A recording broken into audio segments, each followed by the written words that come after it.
పూరాలుగల్ ప్రస్తుతం సోషల్ మీడియాలో ఓ సంఘటనపై తీవ్రంగా చర్చలు జరుగుతున్నాయి. ఈ ఘటనపై న్యాయస్థానం స్పందించిన తీరు సరైనదా కాదా అని ప్రశ్నలు పుట్టుకొస్తున్నాయి. ఈ ఆసక్తికర ఘటన రాజస్థాన్ లో వెలుగు చూసింది. ప్రస్తుతం జైలు శిక్షలు అనుభవిస్తున్న ఇద్దరు ఖైదీలు పెళ్లి చేసుకోవడానికి సిద్ధమయ్యారు. ఈ నేపథ్యంలో రాజస్థాన్ హైకోర్టు ప్రత్యేకంగా జోక్యం చేసుకుని వారికి 15 రోజుల అత్యవసర పెరోల్ మంజూరు చేసింది.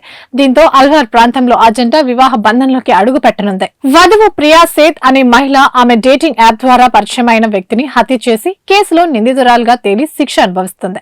ఇక వరుడు హనుమాన్ ప్రసాద్ మరో కేసులో 5గురిని హతమార్చిన నేరంలో దోషిగా నిలిచాడు.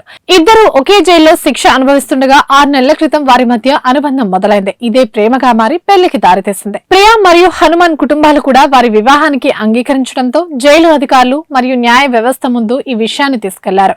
దీంతో ఈ కేసు హైకోర్టుకు వెళ్లగా పెళ్లి హక్కు మరియు వ్యక్తిగత స్వేచ్ఛను పరిగణలోకి తీసుకున్న హైకోర్టు అనుమతి ఇచ్చింది. పెళ్లి తర్వాత 15 రోజుల పాటు పెరోల్లో కలిసి ఉండే అవకాశాన్ని కోర్టు కల్పించింది. దీంతో ఈ సంఘటన సోషల్ మీడియాకి చిక్కడంతో చర్చలు ఊపందుకున్నాయి.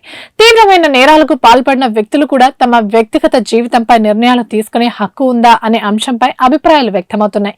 అయితే న్యాయపరంగా చూస్తే కోర్టు మానవ హక్కుల దృష్టితో నిర్ణయం తీసుకున్నట్లు న్యాయవేత్తలు పేర్కొంటున్నారు.